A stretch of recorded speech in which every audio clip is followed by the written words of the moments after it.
Okay. Hi, Malcolm. It's Kelly. I can hear you.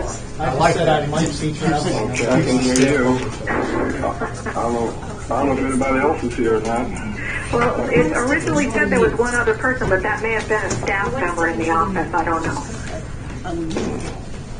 Are you on the phone or in the office? I'm on the phone. Oh, okay. Yeah. I see they just sent us some maps and everything from Baltimore. I just got, well, they came in at 11:20.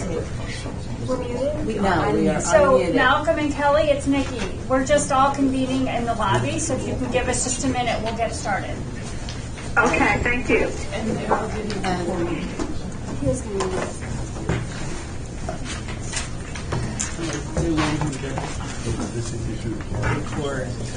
Just two cameras and two mics.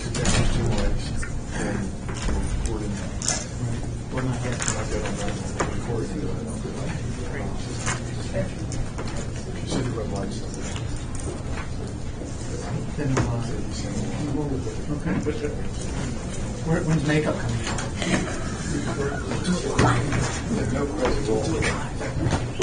I should have been more creative.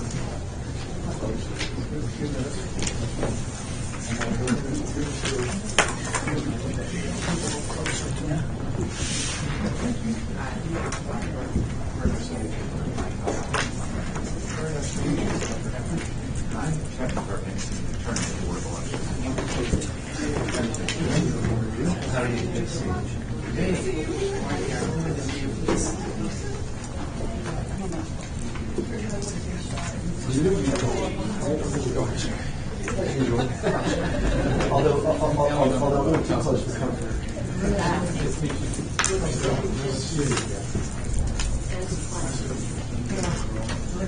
No, not exactly.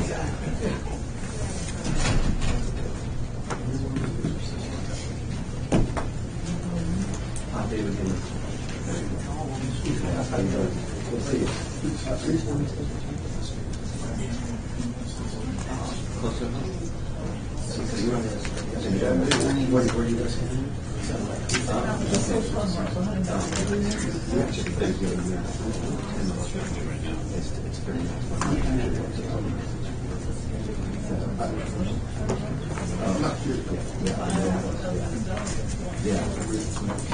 Yes.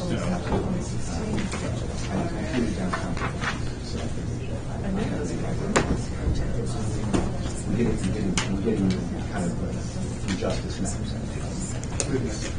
Yeah.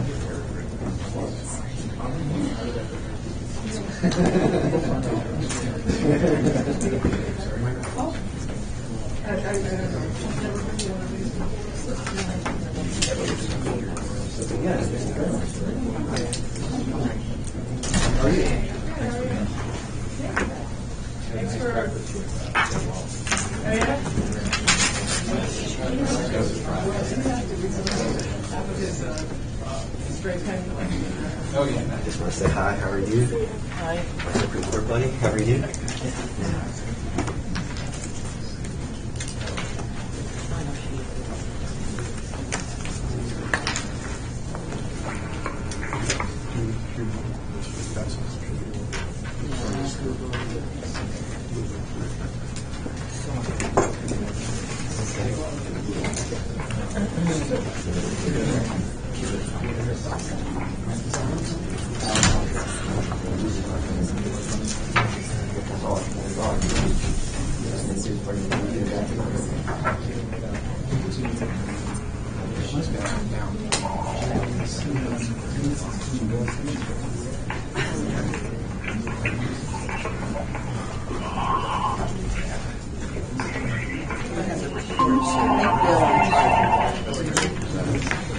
Oh, you mean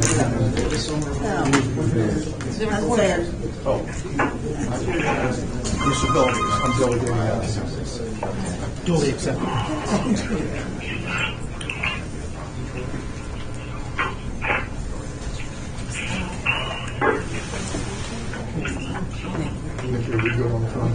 I believe that. Kelly, are you on the phone?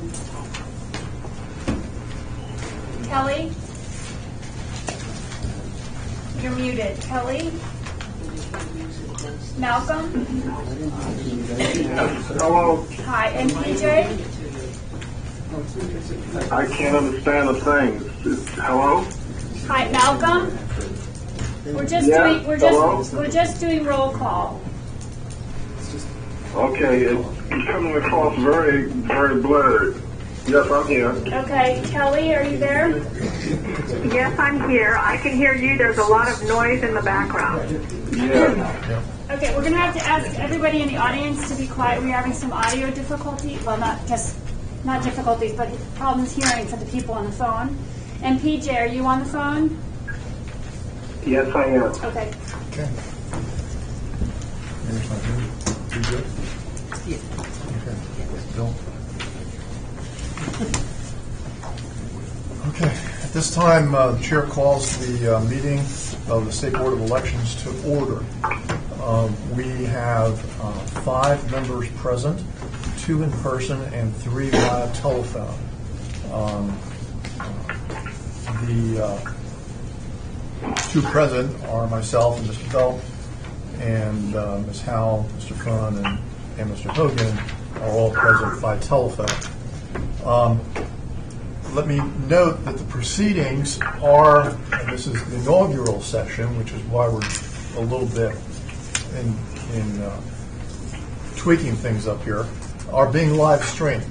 There are cameras at each end of the room. You'll see the red lights on them.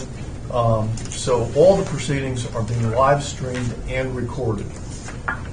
We also have a backup recorder up here. I would want to caution, and we just kind of saw that, members, who are people who are in attendance in the public area, that the microphones apparently are extremely sensitive.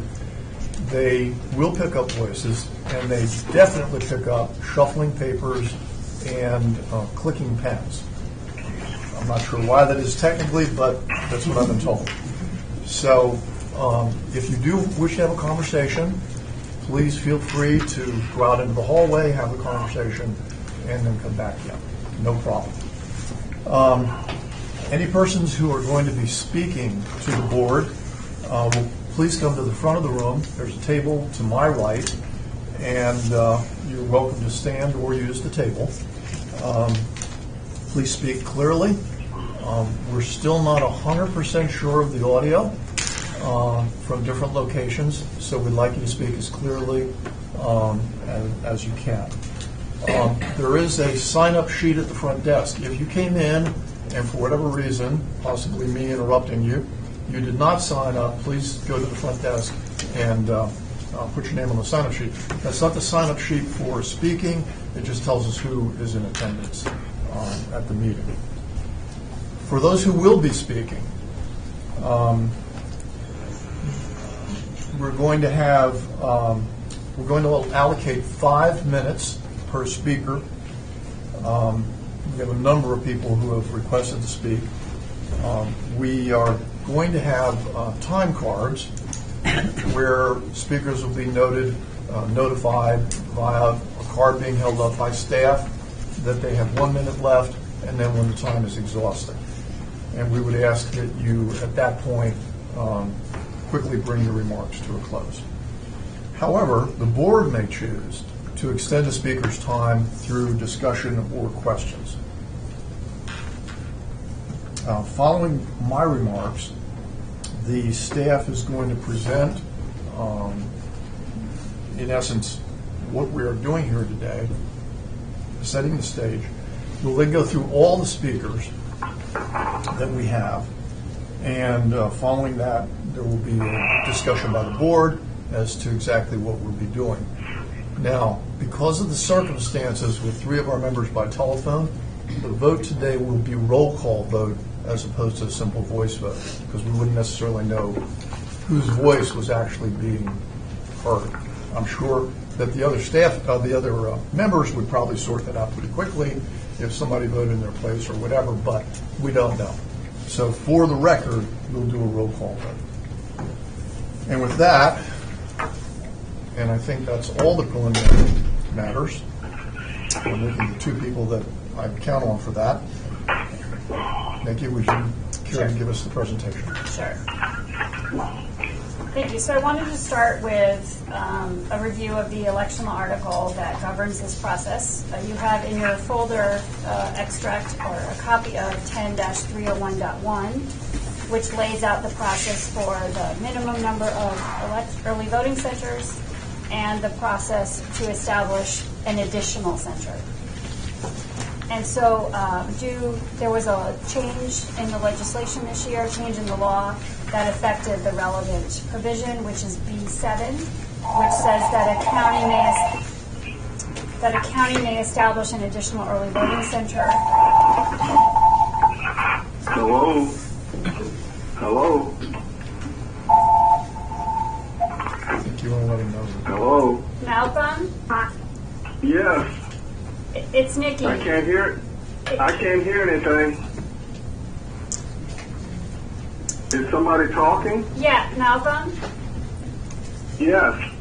So we could hear your other phone ringing. Would you mind muting that, please? Okay, that's off now. Okay. So election law 10-301.1 establishes the process to request an additional early voting center. And that law changed effective October 1st, and so that is available to all local boards, all counties, not just ones under a certain population. So at the respective September board meetings, the Baltimore City Board of Elections and the Montgomery County Board of Elections selected and adopted their early voting centers. Baltimore City selected 7 sites, and Montgomery County selected 11 sites. Neither local board chose to select the additional site, so the 8th site in Baltimore City or the 12th site in Montgomery County. As a result of those actions of the local boards, representatives of the respective governments have indicated support for this additional. Nikki? Yes? I can barely hear you. You're breaking up. Yes, I'm getting the same thing. Can I go sit by that mic? Absolutely. When we move that one over. Okay, yeah. Thank you. Okay. So at the September board meetings of the Baltimore City Board of Elections and Montgomery County Board of Elections, they adopted sites. Baltimore City adopted 7 sites, and Montgomery County selected 11 sites. Neither of the local boards opted to select their additional site, which would have been the 8th site for Baltimore City and the 12th site for Montgomery County. Can you hear me better now? Yes, much better. Okay. So since the local boards took that action, representatives of the respective governments have indicated support for this respective additional site. In your folder, you have a copy of the Baltimore City Resolution, Council Bill 19-0167R, and that was introduced September 23rd, indicating support for an additional early voting center in Legislative District 40. And you also have in your folder a copy of an article from the Bethesda Beat, which indicates support by the county executive and Councilman Hucker for this additional site in Montgomery County. And you'll be hearing from Councilman Hucker later in the meeting. 10-301.1 also lays out the time frame for the State Board of Elections to designate early voting centers, and that is 6 months before the primary election. Since that deadline is later this month, we are asking that the State Board consider asking the local boards of elections to find the most suitable location in the requested geographic area, complete the required paperwork, and submit that paperwork to us, the staff, by October 24th. That gives us time to review the information and prepare for the meeting that is already scheduled for October 31st. That October 31st meeting was when we were planning to present the early voting centers anyway. And so this time frame allows us to get the information we need to prepare for that meeting, so then you all will have the information at the October 31st meeting to make a decision on early voting centers, all of them, including the potential 8th for Baltimore City and the potential 12th for Montgomery County. So I'm happy to answer any questions on the process. Does anyone have any questions? Any of our 3 telephonic members? No, I don't. No, I don't either. No. No, nor here. All right, with that, and I may have omitted finding that there was a quorum present, in which case, if I did, there is a quorum present, and has been from the beginning of the meeting. At this time, we're going to move to, as I said, the speakers, and I'm going to call the speakers in the order. I'm sorry. We have a mic problem for the speakers. Yeah, and in fact, I want to take that table and move it up to about here. Makes sense.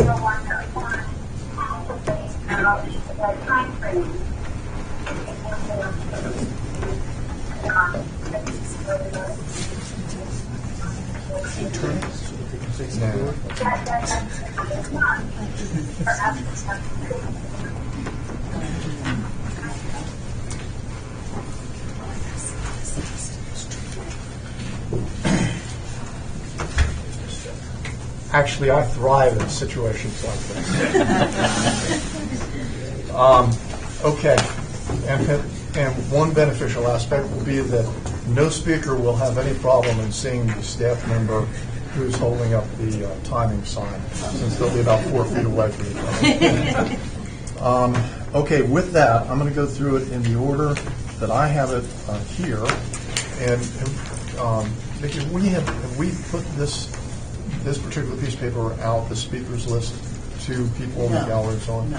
Do we have an extra copy? I have at least All right. one. What I'd like to do is just pass that through the gallery so they have a sense of when they're going to speak. Mr. Shalek, you will be the first speaker, but this way people will have a sense of when they're going to be called. And if someone is not on it and they believe they should be, please come up and see Donna, the staffer who is right there, just raised her hand. So, Mr. Shalek, yep, please come up.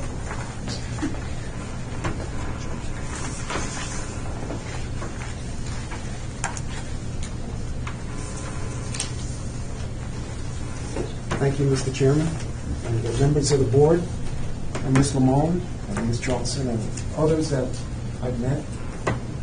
Thank you for having us. I'm here to speak on behalf of the majority of the Montgomery County Board of Elections. On the 16th, the majority vote was to not have a 12th early voting site. As you're aware, Montgomery County has 11 early voting sites for the 8-day period. Of those 11 early voting sites, 4 of them are in the East County, the part of the county where the elected officials have urged us to put a 12th early voting site. So as we sit here today, there are 4 early voting sites in the East County in Montgomery County. The main, and again, I'm speaking for the majority. I know David's here to speak for the minority. Our main concern was cost. As you know better than I, we have been, from the last election cycle, required per your, in effect, order to spend approximately $350,000 to upgrade the precincts and communications and other issues at our precincts. So that's an additional approximately $350,000 that we didn't have in the last election. To add an early voting site, our election director calculated that it would cost approximately $117,000 for that 12th site for the primary, and then another $117,000 for the general election. So that's what, $234,000 plus $350,000. So there's $584,000 in expenditures that we did not have in the last election. In that regard, I've submitted 2 letters, one from County Executive Mark Eldridge and one from the county council, signed by 7 of the 9 council members in Montgomery County. 2 that did not sign do not represent the area where the legislators have asked us to put a 12th site. In both letters, starting with County Executive Elrich, if you read his letter, he favored a 12th early voting site for the general election in 2020, but not for the primary. And that was from the county executive. I got that letter minutes before we voted. So as we voted, we had information from the county executive that he did not favor a 12th site in the primary. Again, on the 16th, before we voted, we got a letter from the county council. And in their letter, which you have, I distributed, they supported a 12th early voting site for the general election. So the majority felt that there was concern about cost from both the county executive and the county council, albeit, in their view, for the primary only.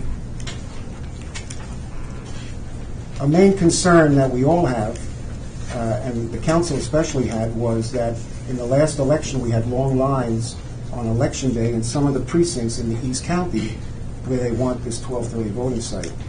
Well, thanks to the efforts of Councilman Hooker and who led this in the council, we got approximately $125,000 extra to upgrade and make sure that we don't have those long lines again in the Praisner precinct and a few others. I spoke to Margaret Jurgensen, our director, and she's over and above what we had last year.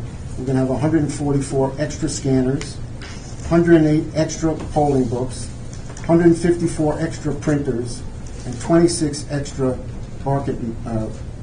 ballot marking devices. So we feel confident that we're going to alleviate lines in the East County. If you look at the map I gave you with the circles, the White Oak early voting site that has been proposed fits within the Silver Spring and other early voting site areas. In the East County, you have Silver Spring, you have Wheaton, which is a brand new facility, you have Burtonsville, and Mid-County. 4 sites. And approximately 6-7 miles apart by driving is White Oak from these other sites. So the majority felt that the East County had enough early voting opportunities. We have enough money to upgrade and make sure that we don't have long lines in that area. And not only did we have a lot of requests for White Oak, but we also had a lot of requests for the Nancy Dasick Community Center. So if you look at the map, that White Oak area is covered tremendously by the availability of other early voting sites. Lastly, we have areas in the county like Poolsville, Brookville. We have areas that are not covered by any early voting site. And our board has to take consideration of all 720,000 voters throughout the county. And we felt that because of the finances and the efforts we're making, that a 12th early site was not needed for the 2020 election. And I appreciate the time.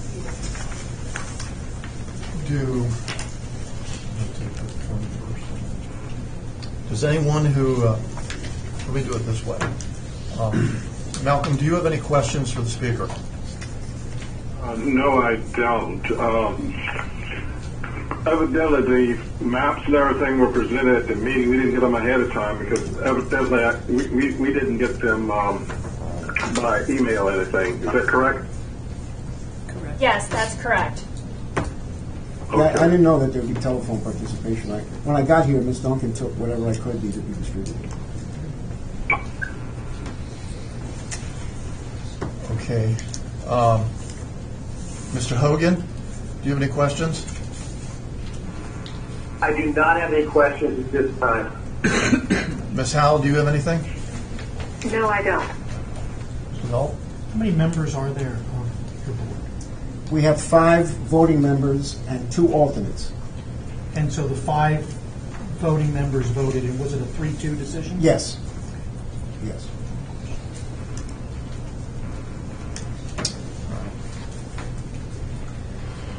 Mr. for clarity in the record, at this time, the early voting sites that the board will consider on October 31st, they are for the primary election or both the primary and general election? Both. Okay. I don't think you can segregate out for just a primary or just a general. So we've had precedent where in the last election in 2018, Frederick County added an additional center for the general only. All right. And I have no questions at this time.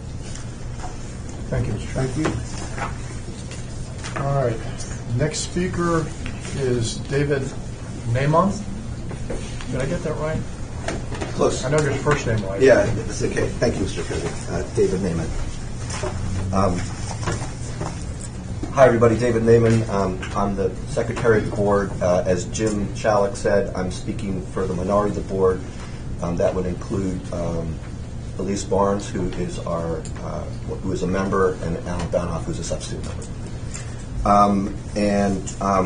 I also come to you as one who grew up in the eastern part of Montgomery County and currently lives in the western part of Montgomery County. And I can tell you that there has been a long time issue since I was a kid about the resources for the eastern part of the county versus the resources for the western part of the county. And this discussion is part of that context. At my home, which is not far from the Montrose Road interchange of 270, I have 2 early voting sites I can get to by car in less than 10 minutes. If I lived at the intersection of New Hampshire Avenue and Route 29, near where the White Oak Community Center is, I would have 0 early voting centers within 10 minutes, and the chances that I didn't have a car at all would be far greater because a significant percentage, I don't remember the exact percentage, but a significant percentage of the residents in that area rely on public transportation. Public transportation to our early voting sites, particularly on the weekend, is very complicated. So we in the minority of the board did propose to have a 12th early voting site, and there were a number of reasons for that. The first reason, which is in the handout that I gave you, and I have to admit that I didn't see the map that Jim gave you, but the handout that I gave you came directly from the Board of Elections, from our staff's. I'm not sure that the board has your hand. Oh, I'm sorry. No. It looks like this. The first page says early voting growth. I don't think we have. Here, have mine. Okay. This slide actually was presented by our staff to us at our meeting, and what you see is that from the general election of 2014 to the general election of 2018 was an increase of more than 200% in early voting, and basically this is a great success story for both our board and yours. That the voters like early voting. It makes it convenient for them. It also makes lines on election day that much shorter because people vote when they can. They don't come on election day. And that's the main reason why we continue on our side to support additional early voting. Now, on the back of that chart is another chart that came from our staff, but it came from our staff last January. After the problems that we had on Election Day 2018 at the Prisner Center in Burtonsville, I pushed and President Chalik agreed that we were going to have a presentation about wait times in Montgomery County overall. And this is a precinct map of Montgomery County showing the peak wait times across the county.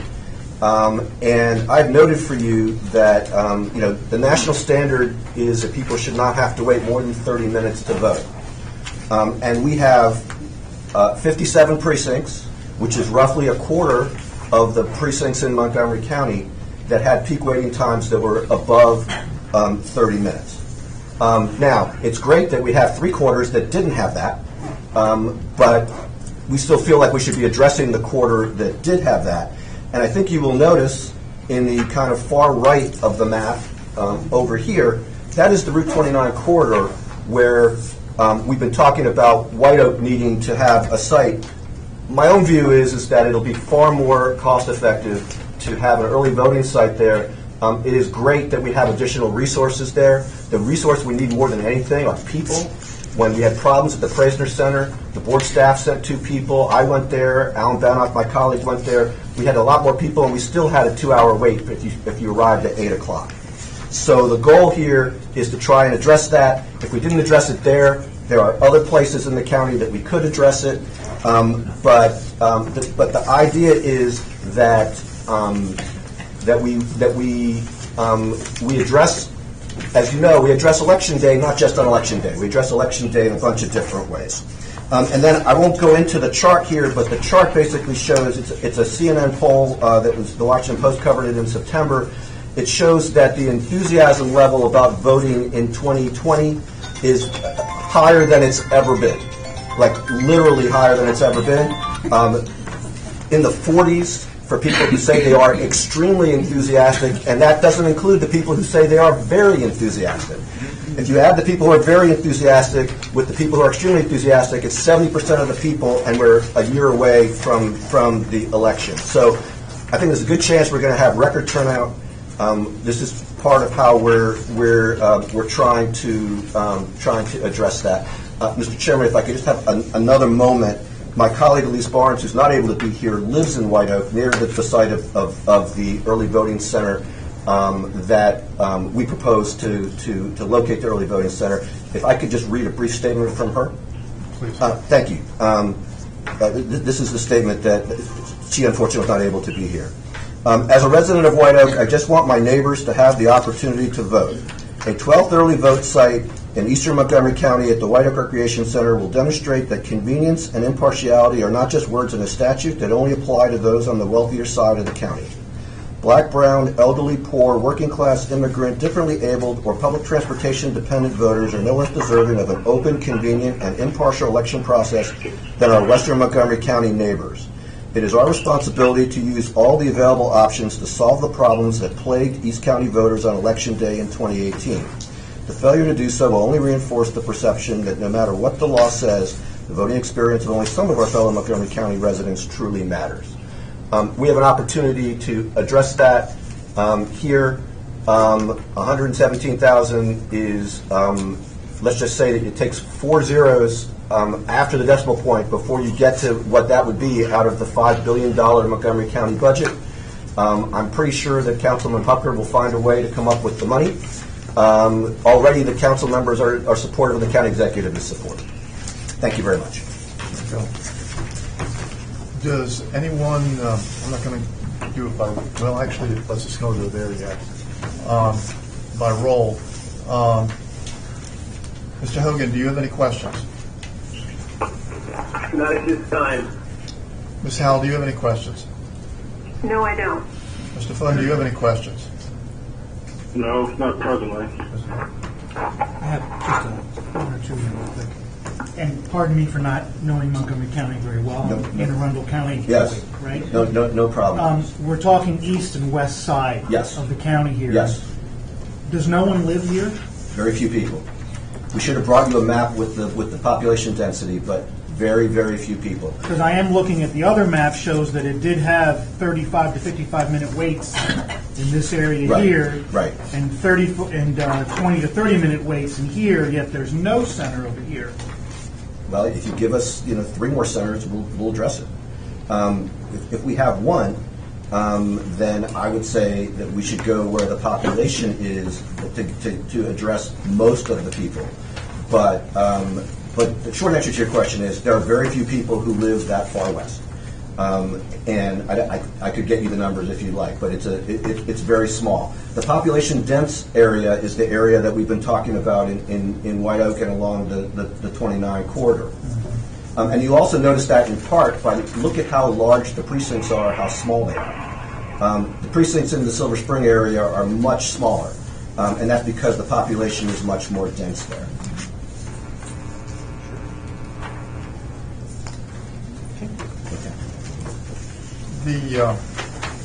I guess I have two things. Number one, the footprint of the proposed White Oak location. In other words, as you know, the circle that we draw around it, the statutory circle, Right. has got 6 other early voting sites inside that footprint. As the crow flies. The footprint is a 5-mile radius as the footprint crow itself is as the crow flies. I understand, but the circle that it draws is as the crow flies. Right.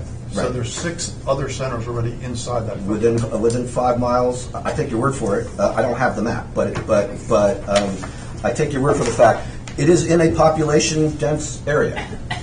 I believe that it's approximately 35% of the people there commute by public transportation, which is far higher than the rest of the county. So when you say that, yes, if they could fly, they could get to 6 early voting centers, but if they take public transportation, it's a much more challenging thing for them to be able to do. And if you look at the map that I gave you about, this map with all of these dark orange areas along that area, that's with having 5 early voting centers in that, or whatever. But actually, now that I think about it, what you're counting here, this map doesn't just include our current early voting centers. This map includes any place that had ever been considered. Okay. So I don't know whether what you said is accurate about the 6. So, for example, it lists Brookside Gardens. We have never had an early voting center at Brookside Gardens. Okay. Okay. We have. We don't currently have an early voting center at Bauer Drive Rec Center where it's listed. We've only had as a backup an early voting center at Long Branch Community Center. So I would want to look at the circle more carefully to know exactly how many they are. Some of them are near the boundaries of the circle. My main point to you, even though this map kind of shows you everywhere that could be considered, but the big issue is how do you get there? And to me, and also I'd say Montgomery County has done an excellent job of covering the geography of the county. Okay, and our colleagues made sure 4 years ago that we did that. And first of all, before 4 years ago, when we were in the majority, we added the early voting site in Damascus, okay, which is, as you may know, not a Democratic territory. And we did it because we thought it was the right thing to do, and we added it in Damascus. The board that was from 4 years ago added the site in Sandy Spring, with both political parties supporting adding the site in Sandy Spring. And then the Potomac Community Center was added as a result of all that hullabaloo from 4 years ago. But what you'll notice is that the geography is well counted, and if you look at the precincts on Election Day from those areas, from Damascus, from Sandy Spring, and from Potomac, you'll notice that they are in the 15 minutes or less category for the most part. So we've done a good job there, but the reason why that hasn't happened in the eastern part of the county, where there may be similar distances, but many more people, and also not necessarily as many election workers. That's the other thing, is that getting people who have jobs, who don't have as much of an ability to get off from work on Election Day, et cetera, not only is an issue for Election Day voting, it's an issue for getting election workers. And so, to me, having an early voting center there solves that problem too. We never have issues with getting election workers for early voting. And I realize that sounds strange. It's 8 days. You'd think that there'd be lots of issues, but my understanding is, in fact, we require that people work on Election Day in order to work on early voting, because everyone wants to work on early voting. And that's part of how our staff has been getting them to work on Election Day. Regardless of what you think of that, the idea is that it is not difficult for us to staff early voting. But what's happening there is that it is much more difficult for people in that neighborhood to get to these other places than it is for me in my house at Montrose and 270 to get in the car and drive either to Potomac Community Center or the Executive Office Building in less than 10 minutes. I think the goal here is to try and make it so that in the population-dense area where we've had issues, to add an early voting center. I know that based on the documents that we were given, and let me say this on behalf of the board, this was called as an emergency meeting. We all know that. Everybody in this room knows that it was. Obviously, a number of members were unable to physically be here. The staff really kind of moved mountains to comply with statute, have the live streaming in, get the meeting set up, ready to go. And of course, consequently, with the short timing involved in this, and it was short timing, people have come in with handouts, and the handouts are just now being delivered. So I just want you to know that if I comment on the handouts just coming in, I'm not doing it in a critical way. I think it's been a terrific exercise in how people that are all of us concerned about how this process works suddenly moved to make sure that there was, in fact, discussion, consideration, and evaluation of the varying sides. Now, having said that, because that obviously teed up my question, Okay. we have a letter here now from the county executive saying, well, you know, I'm okay with the general election, but I'm not really too good on the primary, and I have to assume that's because even Montgomery County doesn't have, $117,000 just to pull out of its small change pocket, and that is a way to save a very considerable sum of money. So I guess I won't ask what your response is to it. I'll give it to you. I'll give you the question a different way. Assuming the board would elect to direct that a site should be chosen. And remember, this meeting is not to select a site or approve it. This is merely whether we're going to direct two local boards to obtain the data necessary for us to consider whether to approve a site. So what the board does today may be on one hand, but then there's the other hand of what we will do on October 31st. So given that, why should the board not take a position at some point along the line saying we're going to weigh heavily the county executive concerns, and we're not going to do anything for the primary? I have a couple of responses to that. First of all, it is no secret to my colleagues or to the county executive that I disagree strongly with his letter. And let me no surprise to yes, the chair. but let me explain why.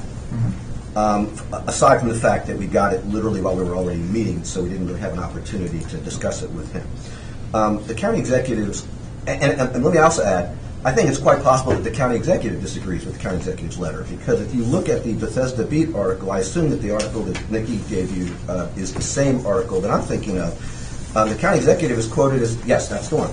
The county executive is quoted as saying he now favors early voting for both the primary and the general. And in fact, he appeared at a press event that Councilmember Hucker had.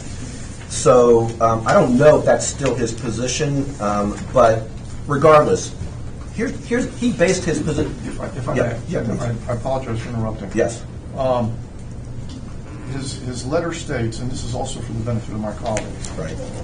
In part, his letter states, I have concern, just make sure I'm reading the right letter. Okay. I have concerns about the cost and additional benefit of implementing another early voting site for the primary election in this fiscal year. As you know, Clarence, primary is on the back end of the primary calendar.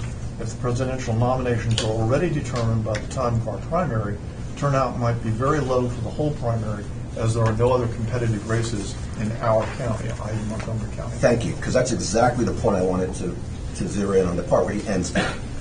I have a problem personally with our making our decisions about what we think is necessary is resources for the election based on our prognostication of what's going to happen in the presidential race. First of all, none of us knows.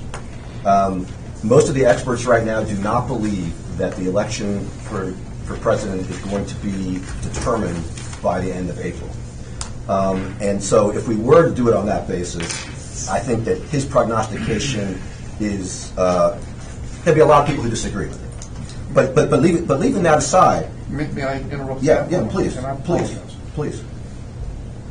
But are we not entitled to take into consideration the fact that the county executive has to weigh and balance and prognosticate, as do all county executives or their equivalents, into the future and make a determination, okay, this is what I think based on the information that I assess this situation, and I've got to be concerned about the fiscal side. I don't want to just take money and throw it away. I want to use the money in the way that's most beneficial to my constituents, and therefore I have to balance all these factors. I totally agree that the county executive needs to balance the factors of the finances versus the benefit you get from the expenditure.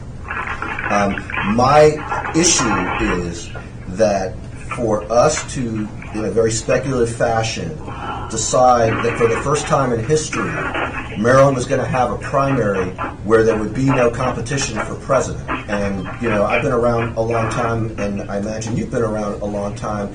Even back in the 70s, when Maryland had its primary in the middle of May, we still had contested primaries for president. And in this instance, for the Democratic Party in 2020, they no longer have superdelegates. So the and of course, in 2016 and in 2008, the election went down till after the last primary. So I think it's highly speculative. But my concern is that, let's suppose it was 2022. And let's suppose that the county executive was making his decision about whether to have an additional early voting site by his prognostication for the county executive race. I think we'd agree that that would have some problems. That he would be essentially making a decision about a race in which he was a part. And of course, everybody in the country has an interest in what happens in the presidential race.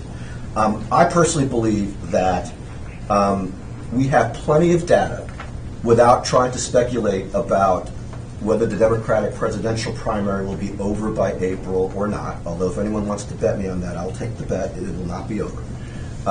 But we have plenty of data that suggests that we have work we need to do to make voting more reasonably available to all Montgomery County citizens.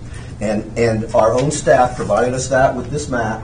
And it's, we're not going to be perfect. We can't have early voting centers. We don't have unlimited early voting centers, and there is a cost attached to it. It is a tiny cost compared to the county budget. And what the county executive and the county council said more recently, and in these articles, is they said, "Hey, leave the cost discussion to us." Our board decided that they wanted to, talk about cost, but they basically said, we'll deal with that.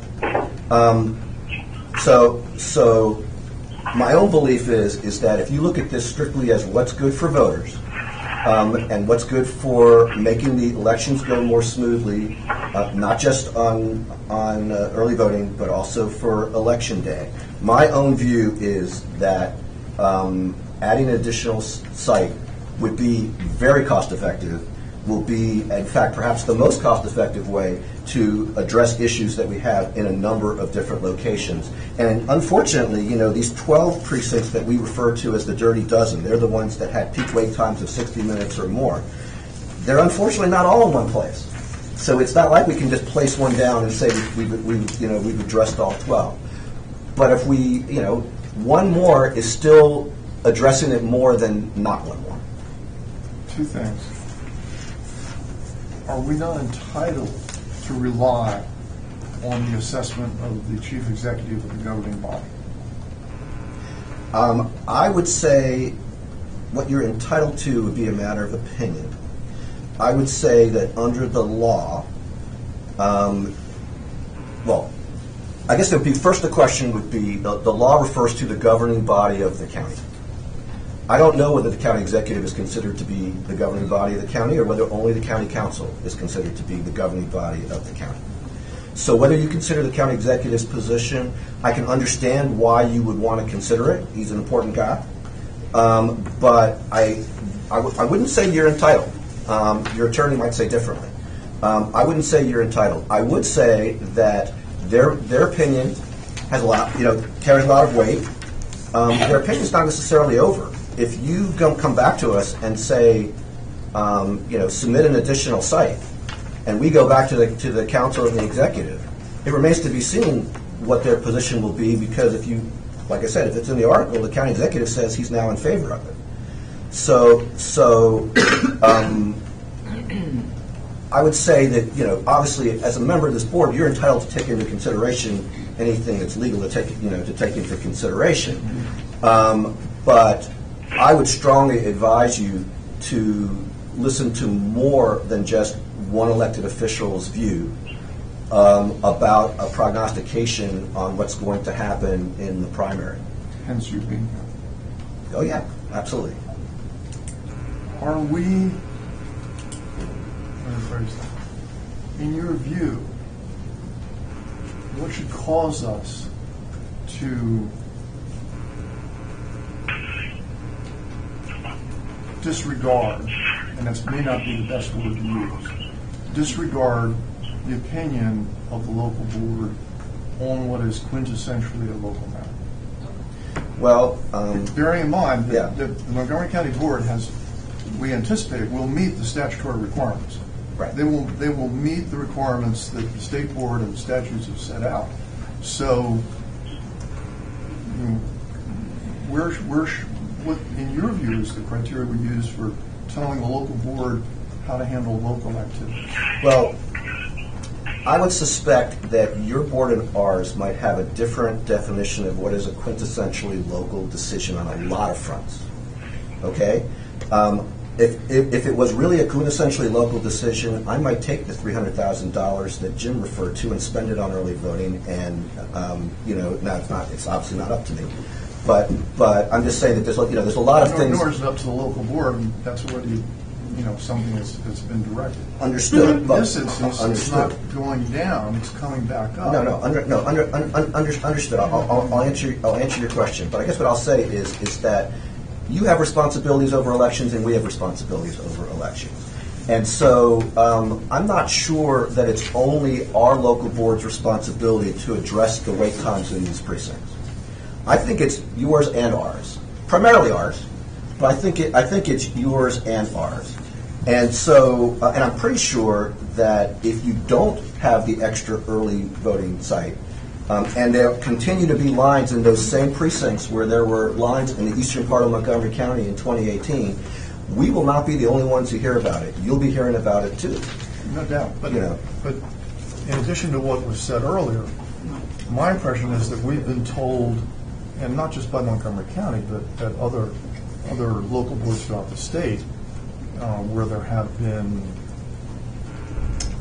unfortunate circumstances on election day, that they are aggressively looking to take action that these will not be repeated. In other words, that they're determined that there will not be repeats of the problems. So the question becomes, how much is enough, and whose decision is that? And I would suggest to you that on most things with dealing with elections, it's some combination of you and us, depending on, on certain things more us, certain things more you. But for something like this, and there's a pretty significant portion of the elected officials in Montgomery County and maybe in the state as well, who would be their view would not just be that it's that it's on us. They're especially since the statute says that it's a combination decision essentially of you and us. So. My own view is that there's a lot that needs to be done here. The $125,000 that Councilmember Hucker got the council to approve and that Jim and I both supported will help a lot. And thank you for allowing us to buy extra equipment, because that'll make a big difference. I personally believe that more equipment is not enough. We need more people. We always need more people. but we really need more people in these areas, and I don't know that we can get them simply because we have more equipment. I do think that if we have early voting, we don't need as many people, because there won't be as many people on election day. Does anyone else have any questions for this speaker? Two other quick questions. What is, you keep talking about the Montgomery County budget. What is do you know what the Board of Elections budget is inside that county budget? I do not know the number off the top of my head, but Kevin or Jim, do you know what that is?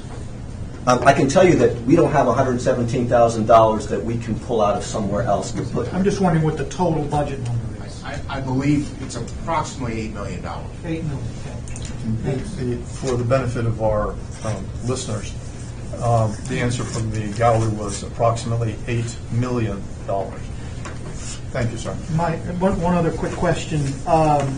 Just from reading these letters and trying to understand, it would, from the one letter, the Silver Spring and there was two other voting sites that were the closest to this area, and they are Burtonsville or Silver Spring. Which one of these is Burtonsville on your list here? I see Silver Spring. Praisner is Burtonsville. Fraser's Yes. Burtonsville. Yes. So in your thought or estimation, if that's the closest, it would stand to reason that in the last election, 2018, that people that would be serviced by this White Oak went to, if they early voted, they probably went to one of those two locations. Praisner or Silver Spring? Right. So If they went at all, yes. Right, if they went all. So in your estimation, how many people from those areas, what's the cannibalization that's going to drop those two and increase? In other words, how many voters really are we going to pick up that didn't already early vote? I would refer you to my graphs that I barely touched upon on the enthusiasm of voting. And I will take bets from anybody who give them that the number of people who voted at primary early voting at Praisner will be more in 2020 than it was in 2018. And I will say that, yes, there will be some, and Councilmember Hucker will probably tell you about some of the problems that we had at the Praisner Center in 2018. But yes, I sure hope so. The whole idea behind having early voting is to make it so that it's easier to vote for everybody who votes. So, the Praisner Center has a parking issue, both during early voting and on election day. If some of those people voted White Oak, we have less of a parking issue, and it's easier for people to go there. People are less likely to leave.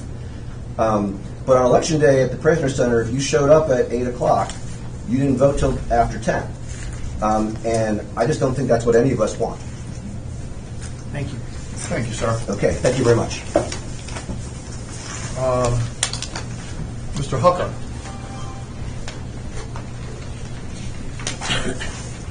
Welcome, sir. Thank you so much, Mr. Chair.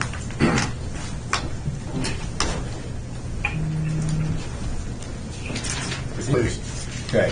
Good afternoon, Chairman Hogan, Vice Chair Hogan, and all the members of the board. My name is Tom Hucker, and I represent the eastern portion of Montgomery County on the Montgomery County Council. So that's the whole district from Tacoma Park and Silver Spring through White Oak and all the way up to Burtonsville, the Howard County line. Thank you so much for going to the trouble of scheduling and calling this emergency meeting and taking this matter so seriously. It certainly deserves that. I'm here to ask you to add a 12th early voting site in White Oak. Voting, as you all know more than anybody, is the cornerstone of our democracy, and easy access to it, including convenient locations and hours, is essential to ensuring the greatest participation in the fairest elections. I spent 8 years in the Maryland General Assembly, and I was proud as a state lawmaker to support the early voting law. I was proud to co-sponsor that bill, and it's been a big success. We know in 2010 there were 5 early voting sites in our county, and they produced about 8.4% of the votes in the general election. But by last year, with your help, we got to 11 early voting sites. Early voting has more than tripled as a percentage, and now we're up to 27.8% of the total votes. And I want to commend the state board and Chairman Shallak and the county board and all of the staff that have worked to make those gains possible. My constituents and all the constituents in Montgomery County greatly appreciate it. Clearly, early voting is a great success in Montgomery County, and we want to see more of it and make it easier for people. I believe we have the opportunity to build on those gains and complement the outreach the state board does, the county board does already, and enfranchise a community that really needs it. And I want to answer the question, why White Oak, that has come up. The first reason is because of demographics. The White Oak area is home to many low-income voters, many African American and immigrant voters, and many seniors, many of whom don't have cars. Up to 35% of adults in this area, and really in East County in general, don't have a car. Mr. Shallett mentions how many voting sites are within convenient driving distance. Well, for 35% of my constituents in White Oak, that's irrelevant. They don't own a car, they're not going to get access to a car, and it's a 41-minute bus ride each way to Burtonsville. And that bus doesn't run on the weekends when many of them would have the greatest opportunity to take the opportunity to vote. Second, the Praisner Center is, 13 minutes by car and 41 minutes each way by bus from White Oak. The second reason to put a site in White Oak is to help address the historical long lines that's both in Silver Spring and in Burtonsville, the sites where people are, you're right, the most likely to have early voted. As you can see on the maps produced by the county board, some of the biggest early voting turnout was in East County, coinciding with some of the longest wait times. Nationally, the average wait time was 8 minutes in 2016, according to an MIT study. The Presidential Commission on Election Administration has committed to a national goal of having wait times no more than 30 minutes, and we are nowhere near that goal in East County. On Election Day in 2016, I was called up the road to the Praisner Community Center in Burtonsville because there was a wait of up to 2 hours to vote. And while I was there, I saw many voters, and I personally spoke to many voters who had to leave without voting. Seniors and disabled individuals who could not stand in line that long, many other able-bodied folks who just had to go pick up their kids from school or childcare. I know that everyone in this room agrees that in the wealthiest state in the nation, in a nation that prides itself on our democratic ideals, this is really unacceptable. And I truly believe, knowing this district inside and out, that adding the early voting site at White Oak will relieve pressure on those lines on Election Day itself. Now, to be fair to them, the County Board has already taken some steps to address the long lines in the US 29 corridor. Mr. Shallett was nice enough to mention the additional scanners and other machines that I worked with them to get in the FY20 budget. I can tell you, as the sponsor of that motion, they're insufficient. I totally confidently predict long lines still at Praisner and in Silver Spring. And we saw those long lines in 2016 as well as 2018. We don't want to repeat the same mistakes as in the past. Every pundit believes we are going to see very high turnout and be given a contested presidential primary in both parties in the next election. So I urge you to ask to respond to the 1,000 members that have residents who have signed our petition, the groups like the ACLU and the NAACP and others that are here today, Common Cause and Montgomery Women, who are urging you to add the 12th site at White Oak. And you can see in your packet letters of support from Congressman Sarbanes, from the District 20 delegation, Senator Smith, Delegates Charkoudian, Wilkins, and Moon, and the County Council and County Executive as well. And I welcome your questions about the County Executive, because I've spoken to him, I stood next to him at the press conference at White Oak. He is dead. He's completely in support of early voting at White Oak in the primary as well as the general. And his letter, I believe, is outdated because of the just circumstances of when that letter had to be generated in a hurry before that county board met. Pardon me? It's all been hurried. Yeah, exactly. I mean, on our side as well as yours. You feel me. And why is it not in the budget? Because the state law was not passed when we passed the budget. So we didn't have the ability to have a 12th site, so we didn't budget for it. But in all due respect to my friend, the county executive I've been friends with for 20 years, not only does he support this, he doesn't have final authority on the budget. The county council does. All 9 of us do. And I am very confident that my colleagues will support the funding for early voting at White Oak for both the primary and the general. This is a drop in the bucket for a $5.6 billion budget in Montgomery County, and nothing's more important than allowing people the opportunity to vote. Our entire democracy rests on it, and the confidence they have in our county government rests on our ability to give them the chance to vote. That's my testimony. Thank you. Any questions from any of the persons on the telephone line? None from me. Hearing none. None for me. Okay. None for me. Mr. Dalton. Yeah, so, just so, again, I apologize for not knowing Montgomery County very well. But so, you said it's a 41-minute bus ride. Each way. Okay. And how would someone who didn't drive, is it easy to get to White Oak, or would it just be They out live of in White time? Oak. Thousands and thousands and thousands of people live in So White Oak. would it be a walking distance It to is White walking Oak? distance for many, many people. There's high-density housing all around the community center there where we propose to put the site. And I have nothing further. Sir, thank you very much. Thank you so much.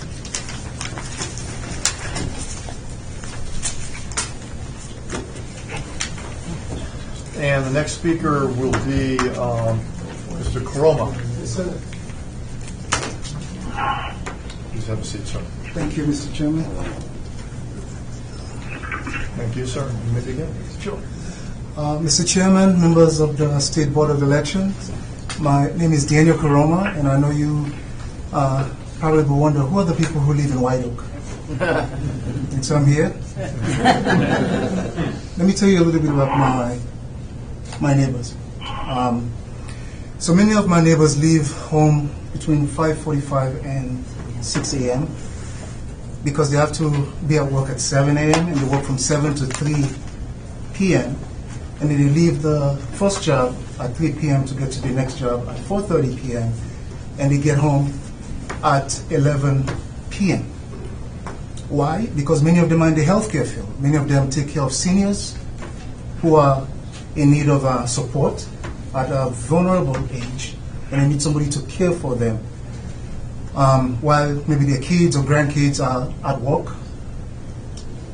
And so they work this schedule every day, 5 days a week. And then in the weekends, it's the only time that they get to do, laundry or cook for the family. As it is right now, I can tell you for a fact that it's been a challenge, and many that I know because people call me, because I've been an advocate for the community. I actually grew up in this community, and I want to thank Councilmember Hooker and many members of the Montgomery County elected body for the work that they've been doing. But it's not enough. Probably this county board did not hear from people like us who live in the neighborhood, and they're absolutely right. So a family or mother or father who's living in White Oak to go to Silver Spring to vote, it takes approximately an hour and a half, actually, to get there. And then they stand in line for about another hour to vote, and then after that they have to take the bus again to come to White Oak. If they're going to Prisoner on the weekends, the bus does not get you to Prisoner. It's puts you down at Brooks Cheney Road, and you have to walk 1.5 miles to Prisoner. This is America we're talking about. Where I came from, when it's election day, is a holiday. Nobody goes to work. Everybody goes and votes. So the area that I live in, my neighborhood, has approximately 5 major high-rises, and then you have townhomes, and then some single-family homes. This proposed site at White Oak, it's an intergenerational building. You have a senior center that's there. That's where my son goes and play basketball. This would be a great addition to my community. So I would have asked you, but on behalf of my neighbors, I'm pleading to you, the board members, to consider this seriously, because if you have us vote in the White Oak Rec Center, there are so many things that could happen around how do we engage the broader community but set an example for our children who are coming to take voting seriously. And I keep hearing about the budget. From what I've learned in American history, there's a tough. I think there's a price that I've been paid that is more than the money they're talking about right now. From what I heard, and from what I've learned about American history, there are people who died for people to vote. I know definitely the county government have to take into consideration their budget. But again, I'm pleading with you to add White Oak Rec Center as an early voting site. Thank you so much. Thank you very much. Any questions from those on the telephone line? Hearing none. Mrs. L? No, not from me. Okay. No. Thank you, sir. Thank you. Ms. Conway?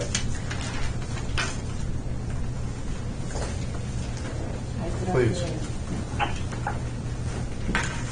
brought copies of the written testimony. Distribute them when I sit down. Again? Thank you. Good afternoon. My name is Diana Conway. I have copies of my testimony I left under my chair. Thank you for holding this emergency meeting. I'm here to enthusiastically support a 12th early voting site in my home county of Montgomery County, in the White Oak area specifically. My family and I have lived in Montgomery County for 28 years, and the last 20 of those I have lived in Potomac, a wealthy, largely white, largely affluent community on the western side of the county near the Potomac River. Last cycle, Potomac got a new early voting site. The Potomac area is characterized by poor transit and very low population density, which feeds into the area you were talking about, that up county with the low density, which is called the Agricultural Reserve, which explains its density issue. The area of Potomac has people with the access to vehicles, disposable time, and resources to vote at their convenience. So while the Potomac site did see significant use, those folks would have voted anyway. In comparison, the White Oak area under discussion today is a low-income, high-density corridor, heavily minority, heavily immigrant, and extremely low car ownership. These voters are forced to rely on transit.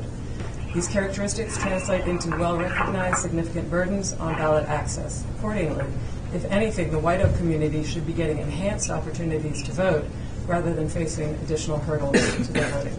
The argument is quite simple. The universal franchise is an iconic representation of the values we claim to enshrine. Voters in the White Oak corridor experienced staggering delays in the 2018 cycle.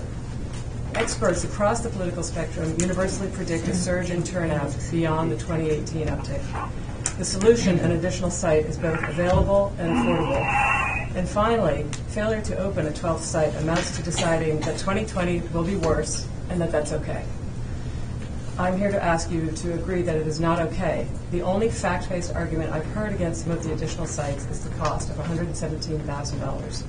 Given the number of voters at stake, this seems a poor valuation of the universal franchise that we claim to admire. It is disappointing that we have to be here in some ways and that we are having to ask the body charged with arranging our county elections to be told to perform this core function.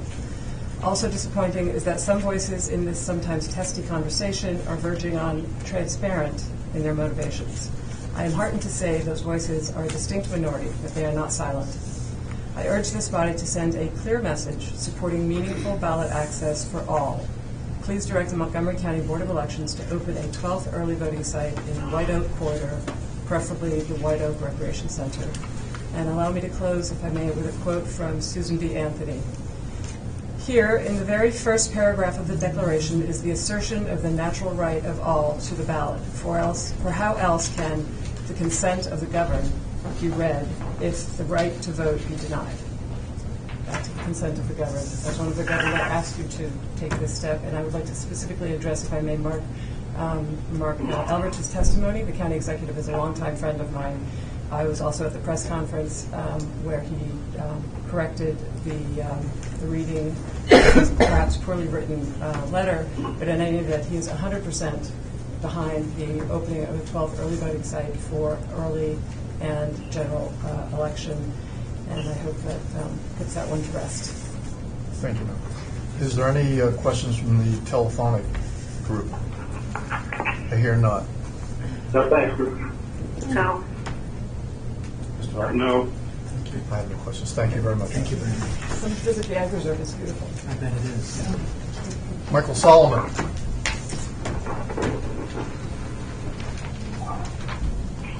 Mr. Solomon?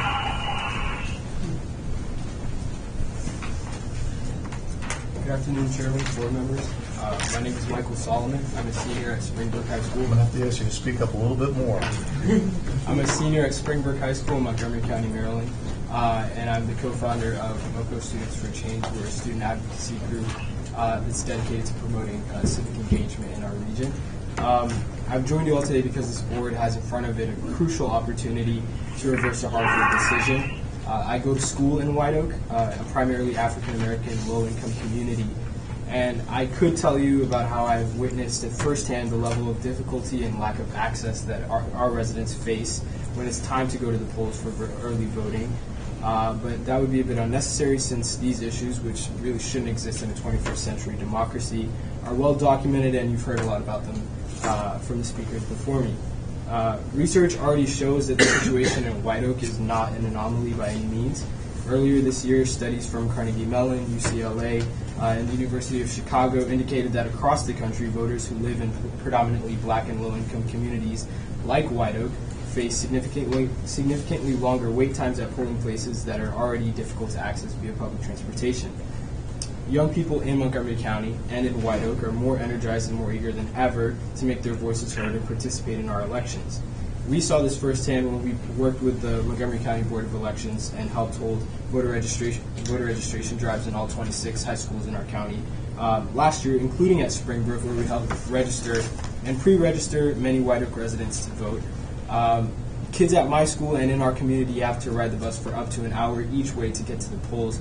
And I think it's worth mentioning that I go to school in White Oak, but because of the way our school consortiums are set up, I actually live 2 minutes from the Praisner Center. So let me just say, I drive to school and I also take the bus to school sometimes, but driving to school in the morning when everybody's trying to get to work and everyone's trying to get to school is very different from the 13-minute commute that we were talking about earlier. It can take up to 25 minutes for me to get to school from my house, which is 2 minutes from Praisner, to Springbrook, which is, I believe, not more than 3 minutes from White Oak, the community rec center, and is just across the street from White Oak Middle School. So when we are denying these new young voters, as well as the senior citizens and working class people in White Oak who rely on public transportation, access to an early voting location that isn't unreasonably far away, that's sending a clear message to that community that their vote and their voices do not actually matter. The existing plans for upgrades to hardware are a good step, but as Mr. Naiman pointed out, these voting sites still need election workers, and this is a community that we're talking about that most people can't actually afford to take off of work. And even if these do help alleviate the unacceptable wait times, we are still talking about ridiculous difficulty in actually getting to the polls. And I think we all know that these are really troubling times for our nation and for our communities when we have so many entities that are seeking to undermine our democracy and our right to vote. And that's why we really have to be vigilant and proactive when it comes to ensuring that all of our citizens, including our marginalized ones, have the ability to participate in our elections. This is an important investment for our community, but myself and the students of Montgomery County, and I hope that everybody else here, believe that we shouldn't be slapping a price tag on our democracy. I hope that this board believes that too, and will support a 12th early voting site in White Oak. Thank you for your time. Thank you, Mr. Solomon. Any questions by our telephonic group? No, I don't have any. No, I don't have any. No, I do not have it. No, thank you. And Faith Blackburn?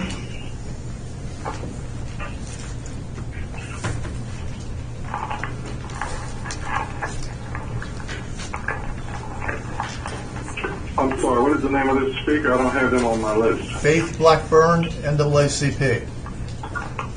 Montgomery County, NAACP. Good afternoon, Chairman Coggin, and members of the State Board of Elections. Thank you for calling this emergency hearing on the establishment of an early voting site at the White Oak Community Center.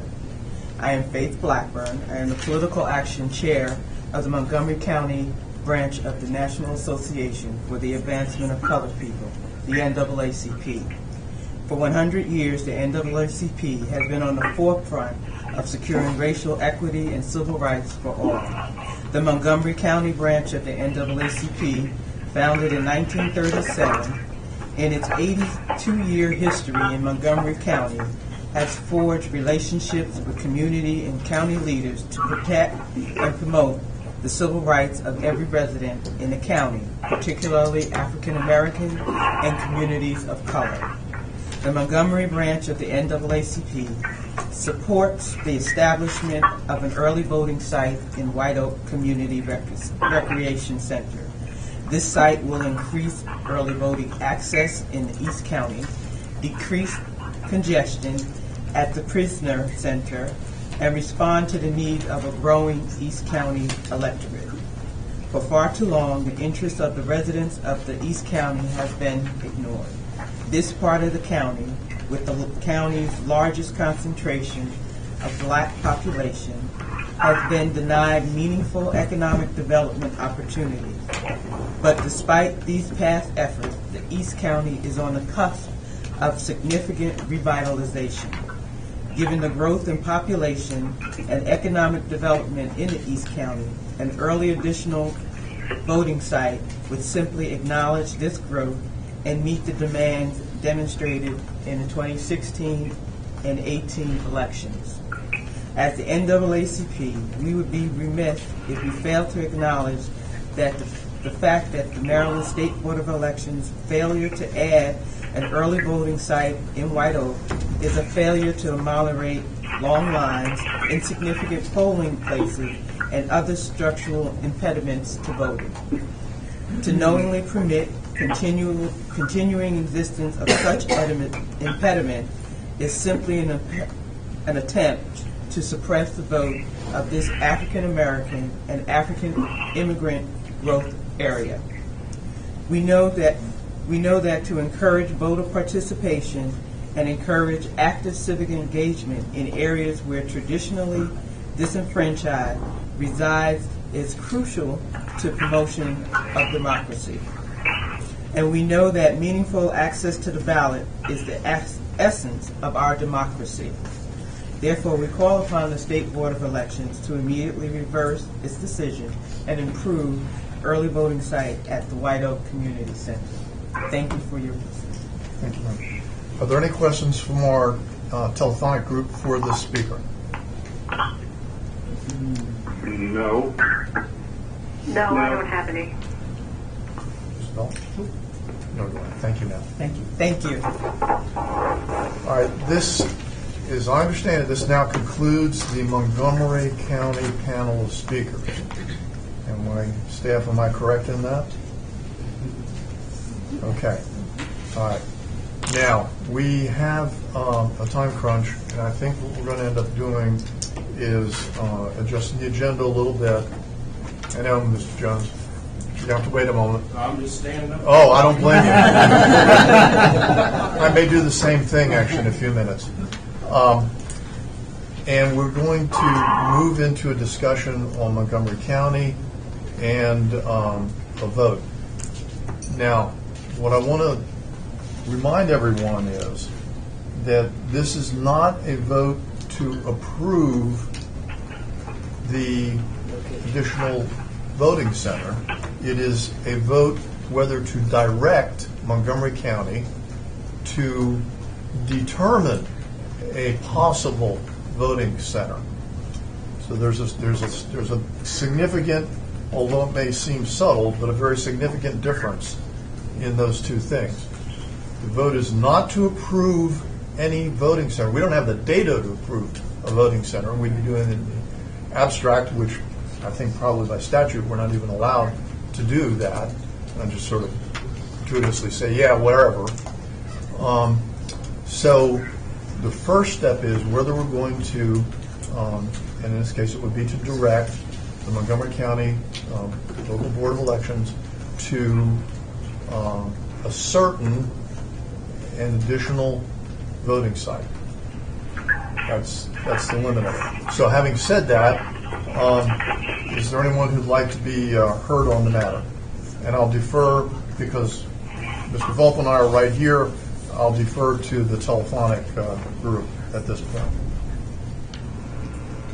And anybody can speak up. But just tell us who you are, because we might not be able to tell. Well, actually, we can tell Ms. Howell.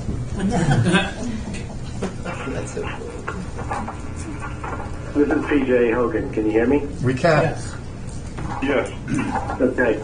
I'll try to be brief. First of all, thank you for everyone who attended tonight and spoke. Sorry I could not be there. let me first say, based on, if you want to call it a motion, but the decision that Chairman Hogan just laid out, let me first say to Mr. Shalik and the members of the Montgomery County Board of Elections, I certainly respect the actions and decisions of a local Board of Elections. I'm also sensitive to the fiscal implications, but I also take my role on the State Board of Elections very seriously, as I know you do, on local boards, to ensure a full, fair, and accessible election. As I read Section 10301-1 of the election article, it lays out that a voting center in a population, in a county with a population above 450,000 has 11, and then in those counties above 450,000, an additional early voting center can be approved if the state board, in collaboration with the local board and the governing body of the county, agree to establish an early voting center. I read that, I interpret that as this is a joint project. This is a team effort on all of those that I just said, State Board of Elections, local Board of Elections, and to me, governing body, in my opinion, is the county executive and the county council, almost separate. I mean, I view them almost as two separate entities, but they are the governing body of the county. I support the concept for the motion for us to receive additional data and information so that we can consider this matter fully at our meeting on October 31st. Thank you very much. Thank you, PJ. Oh, No. Malcolm. You ready? Yes, we are. We are. Okay. I would also like to thank all the participants there today, and I'm sorry I couldn't make it.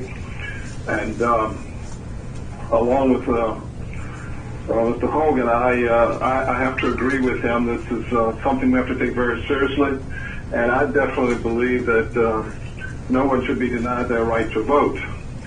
And in light of that, and also in light of the time restraints that we have, I would vote to receive additional information so that we can consider this request with all the information possible at our meeting later this month. Thank you, sir. Ms. Howell? I'm getting I'm sorry. I thought you were all of a sudden.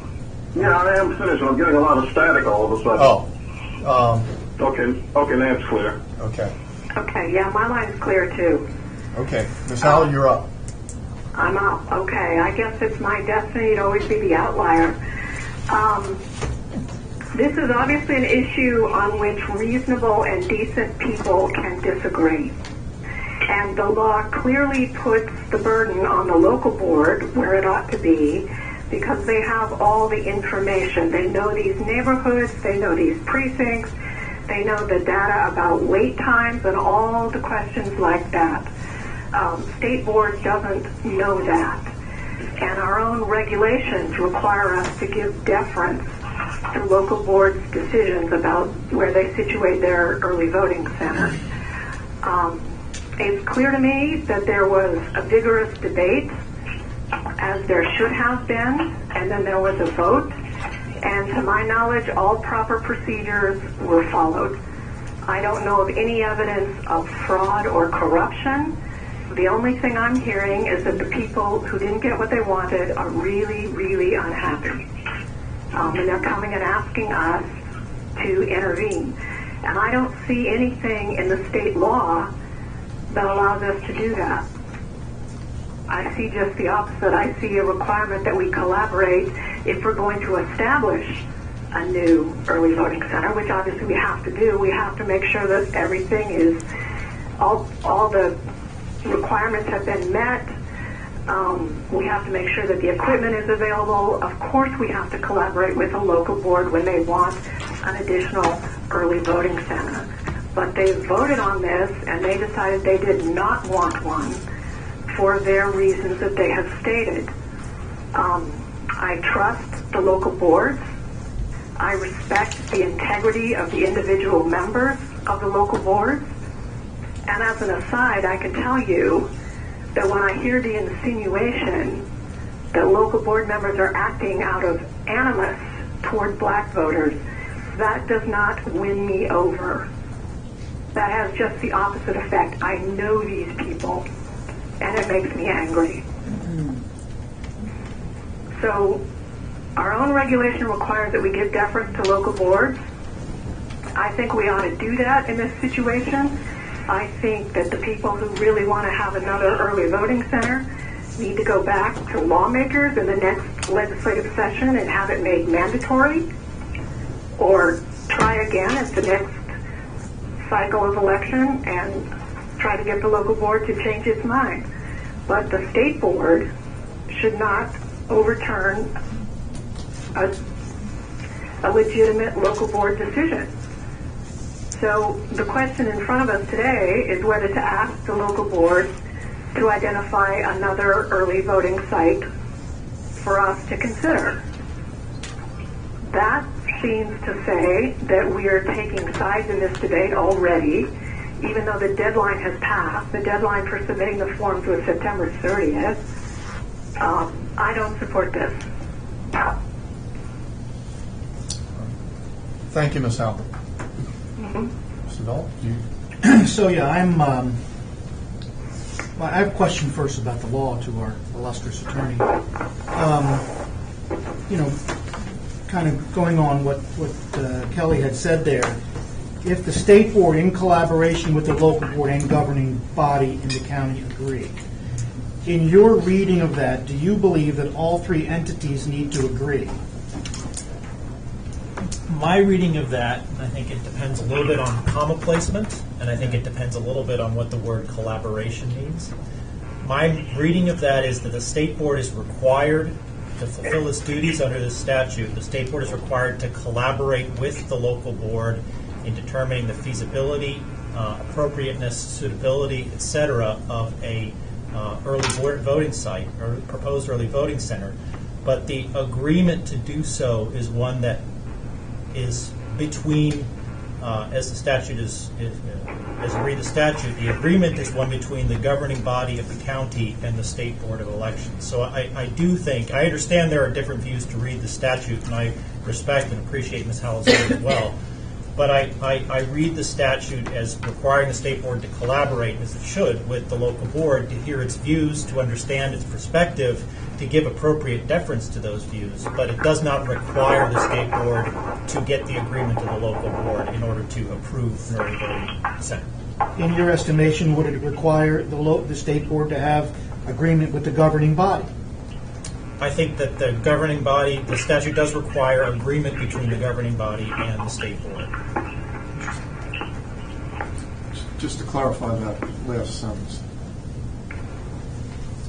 the requirement for agreement,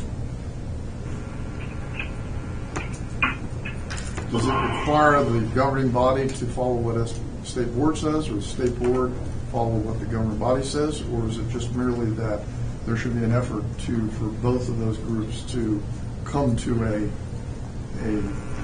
decision as best they can?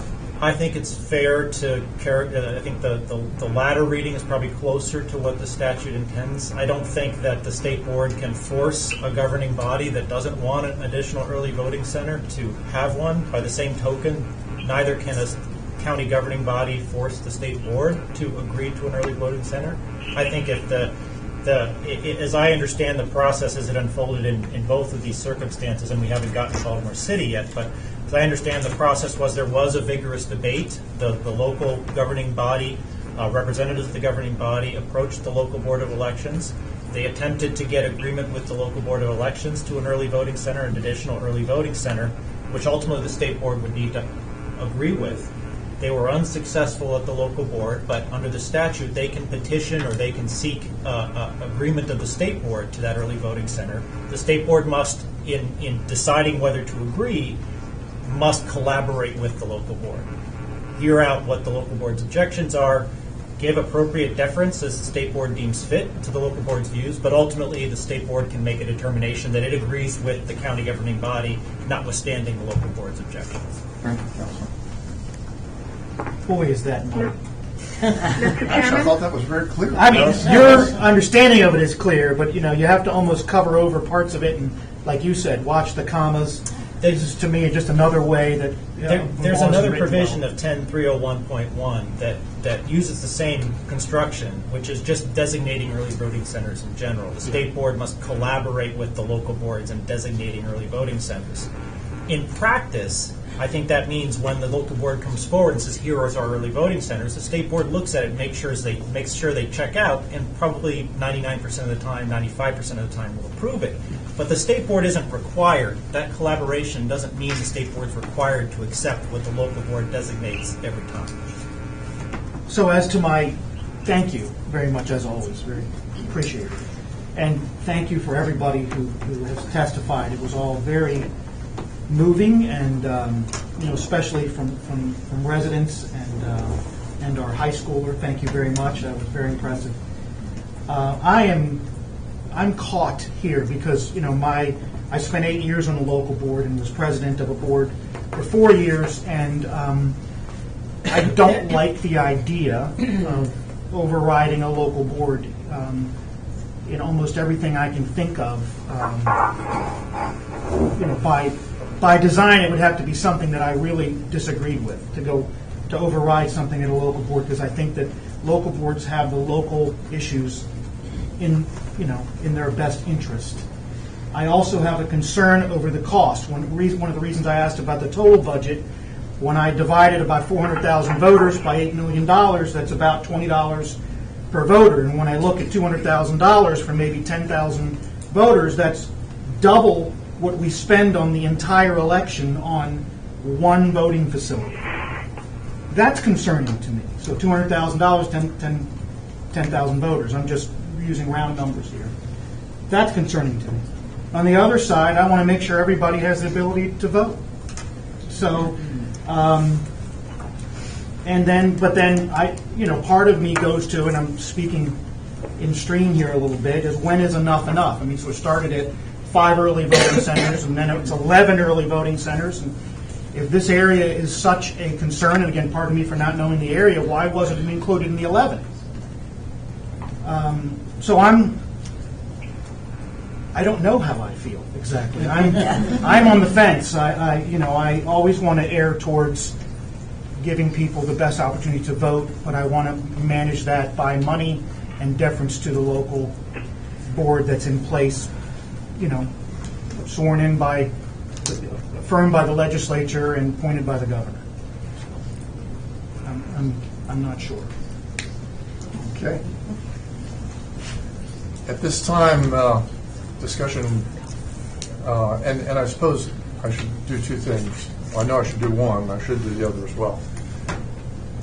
To all of you who participated, who came forward, those of you who came to observe the others come forward, thank you. This is part of the participation in a republic. And although we scrambled here, it was a worthwhile cause because it involved your concerns and bringing your concerns to us. The second thing that I need to note is that for those who do not know this, the State Board of Elections operates on a super majority basis. Therefore, with 5 members, and actually Council and I went through this, even if we had less than 5 members present, the supermajority is 4. For the State Board to take any action, it requires an affirmative vote of 4 members.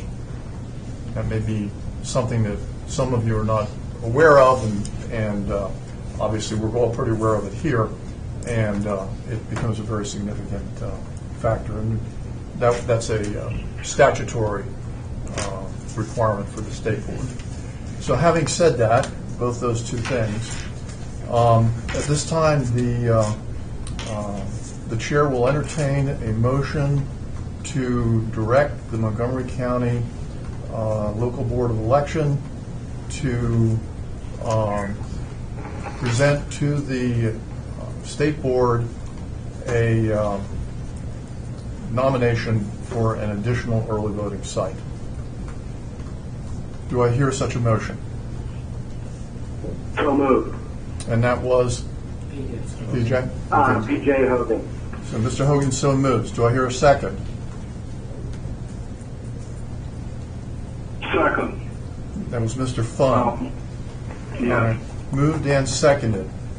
Because of the telephonic, I'm going to do a roll call vote as I indicated at the beginning, and I will start with the senior member on the telephone, and that will be Mr. Hogan. Mr. Hogan, how do you vote on the motion? Yes. I'm sorry. Yes. Yes. I didn't hear it. Ms. Howell, how do you vote on the motion? Nay. Mr. Fun, how do you vote on the motion? Yes. Mr. Velp, how do you vote on the motion? Well, you had to ask me. I did. It's in the rules. Because we are not making a final decision, only asking for data, I will vote yea. Chair will vote yes. Motion carries. The Montgomery County Board of Elections is directed to provide in the October 31st meeting a nomination, to be clear about that, a nomination of a additional early voting site. But May I ask that that be provided to us by October 24th? and you may, and you just did, and shall I? You heard that, I think. Is that for the primary and the general? Yes. Yes. And obviously, then the state board will make a decision on it at that time. So, I believe that concludes the Montgomery County matter. And Mr. Hogan, do you have a time issue at this point? Yes, I have a meeting in 3 minutes, so I have to get to. Okay. Mr. Hogan will be departing the phone call. Now, Mr. Hogan departs the phone call, but the state finds there remains a quorum of 4 members, 2 present by telephone, 2 present in person. Therefore, the state board has both a quorum and authority to take actions. And with that, Mr. Jones, and whoever, let Montgomery County filter out a little bit. Thank you to everyone. Same here. We're going to take 3 minutes of Montgomery County filter out. Thank you. Good to see you. Very nice to meet you. Okay, I'll see you on the 7th for the biennial, right? Yes. Okay, likewise.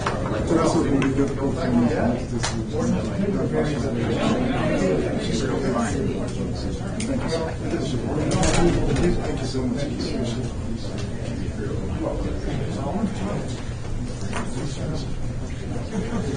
Hi.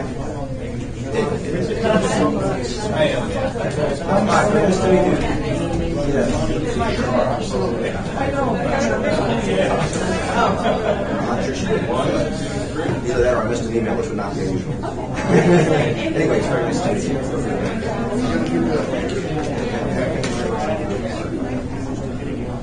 That's a letter.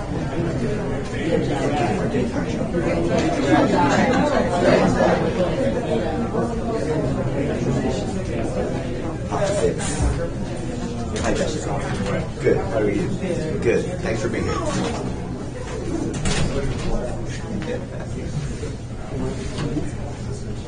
How you doing?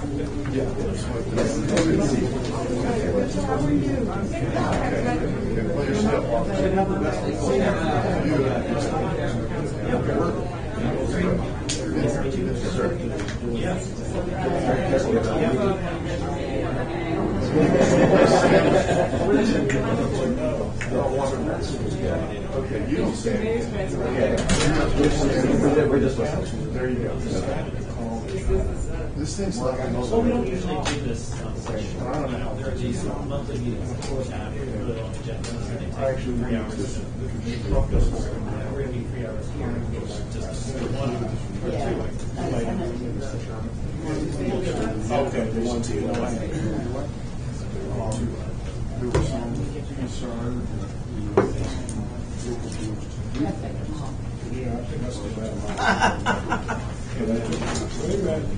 All right, well. That may happen. I never know. Yes, I think I still have mine. I think these little chairs. My hip is gone. I know. Yeah, this one's a little. Lord have mercy. They're getting me up off the floor. I know, bud. I know. I can come up. There you go. There you go. You break it and bought it. It's already Nah, broke. you got it. You got it. Oh, Lordy. Who's this for? Hi, nice to meet you. Yeah, this is that woman.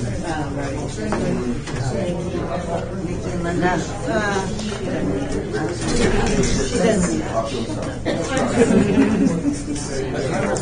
Yeah, I feel. That's all right. Been around a long time.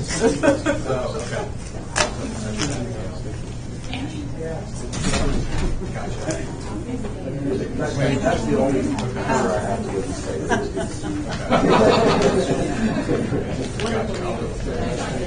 Okay, thanks. Okay, thanks a lot.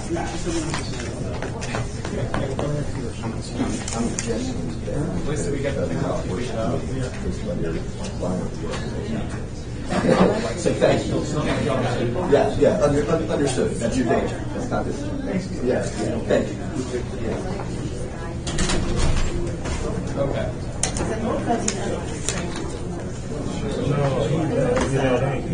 That's a great attorney. Diane is gone. That's why Holiday at 6 or whatever. Yeah, you're right. Because my niece is in her school now. Right. So he had to leave.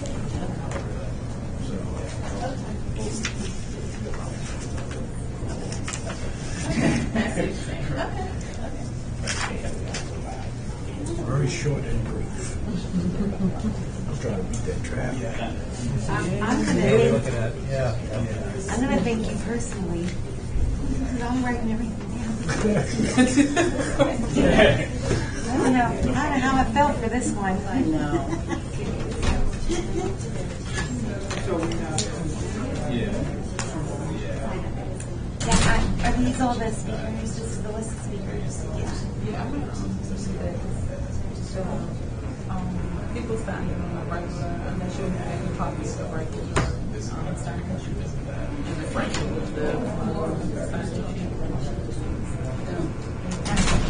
It's only arms. I think you can go. Yeah, it's only arms. You're good. I'll just tell them. You get your time. Turn around the other way. Upside down. You're fine. Thank you. Okay, cool. Yeah. Yeah, well, I think we got rejected and it sent that. Yeah, I saw that.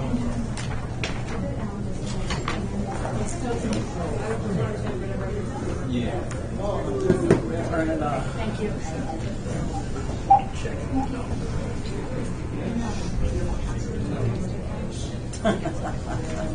Three nines. It's full. See? It's full. The next one. And that's what we got. 3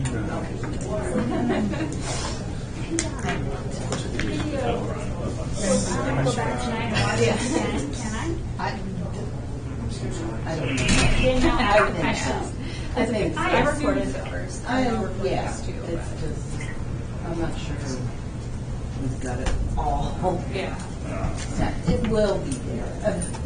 Eventually, there How you doing? will be. Fine. How's it going? I'm blessed, thank you. Yes, Yeah, I there were. I know this is the first I am blessed. Bless her, if that's a word, get past those tracks. That'd be the highly favored part. Yes. Yes, indeed. Yeah. You're going to be on the wrong side. Well, you'll be going in the right direction. Yeah, it won't be as bad, Yeah. but still pick up that traffic coming out. Yeah. Going up. That's right. You want me? On purpose, I'm going like this. I'm not going to preach. I'm just give a sermon. I do it. Give a sermon that will be done right. My problem is I won't stop. You get up there and I preach about once a quarter. Oh, you did? Oh, yeah. How's Lawrence doing? You see him? He's still on the board? No. We became friends at one of the. I'm going back 7 or 8 years ago. The first one I ran a run. We were working on some real estate stuff. We were all there together. We met Saul outside. Really good guy. Yeah. I like Lawrence very much. He was on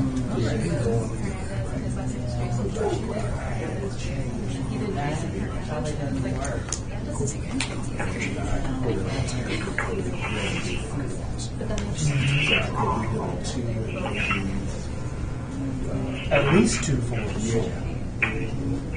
Because he was there the whole time I was in London. Because we'd see each other and hang out. I like him. He's a good man. He's a smart man. He's a very smart guy. He does a lot. My son is into that real estate. Yeah. Running his own business. Yeah. He's helped him a lot. And they work on some projects together too. Yeah. He and I looked at a couple of things together. We didn't launch anything, but I would certainly have done it with him. I didn't respect him a lot. He called last week to holler. He lives over, if I remember correctly, he's on the west side. West side.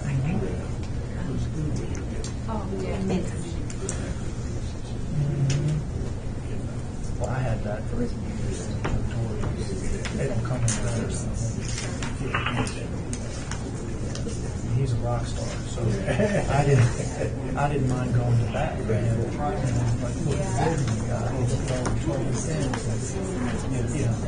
I did that because I believed in him. They're both. They're good friends of mine today. I call him all the time. I talk to him.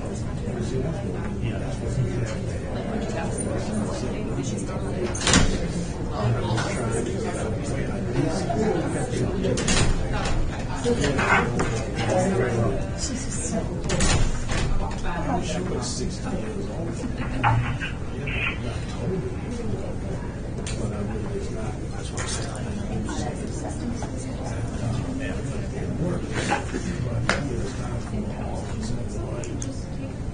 It's so much better. We did it, as you know. We had the two. Neither one. Now it's the Taj Mahal. All right, the cameras are live. Cameras are live. The mic is live. I never turned it off. So There we go. It's I live. probably should have. My apologies. Okay, the mic is live, and Mr. Velt and I are present. Ms. Howell, Mr. Funn, are you present? Yes, I'm here. Mr. Funn? Yes, I'm here. Okay. With that, I declare that we have a quorum for the remainder of the meeting, as well as a supermajority with which to conduct business should we decide to do so.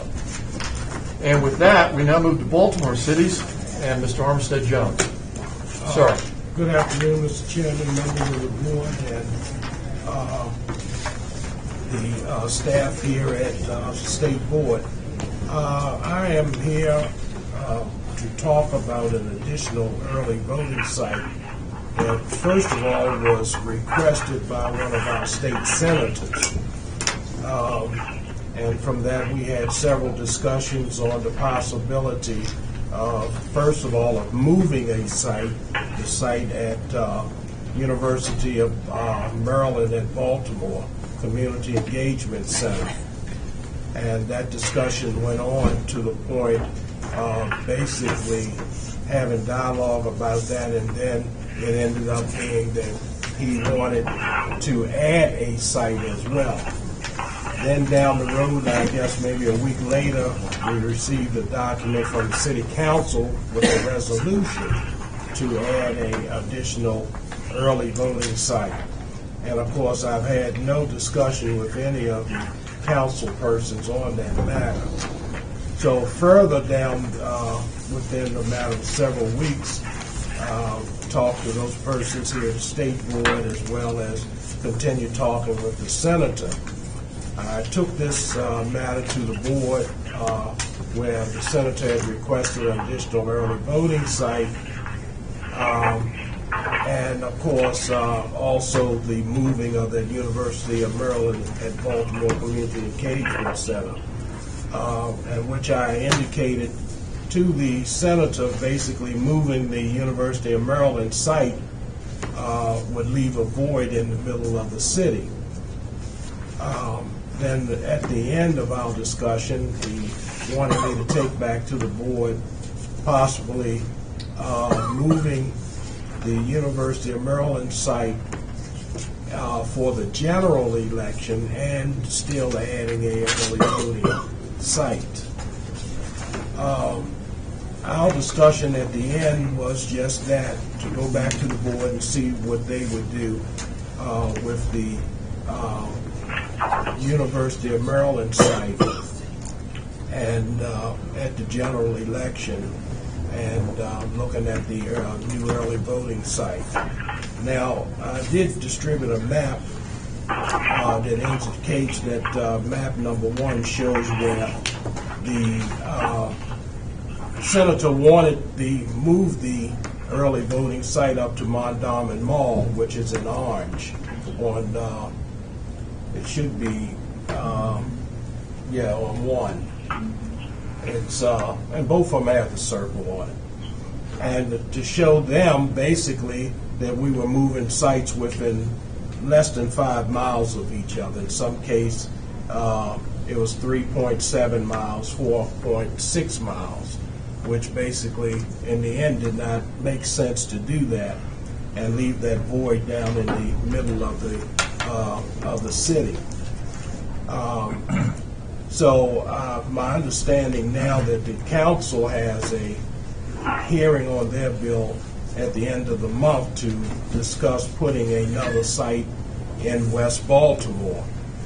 Well, of course, the senator was not aware, because his request was there was no early voting site in his 40th district, which there was, which is the University of Maryland. Second of all, he said that the University of Baltimore was the lowest early voting site, which it was not. So all of these were reasons why he was basing moving this site from where it currently is, because of low turnout and not having one in his district.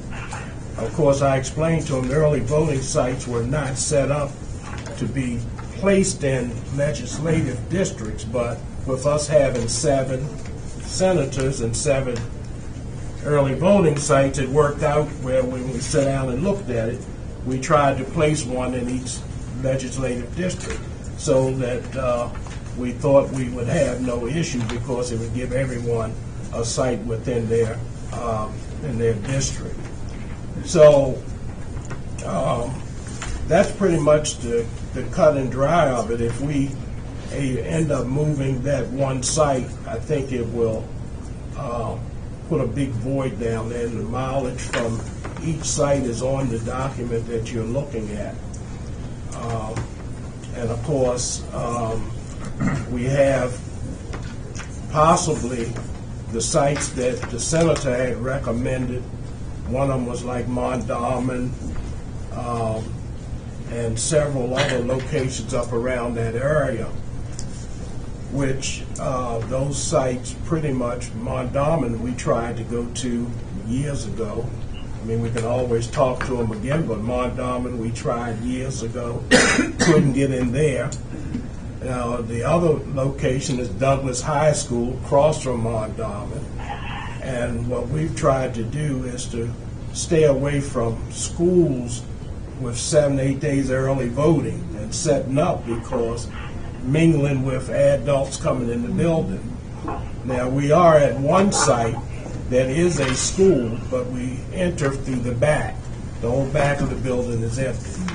So we go into that building with no problem, separate entrance, separate road going into it. So the board's position was not to increase the early voting sites. That's pretty much all I have.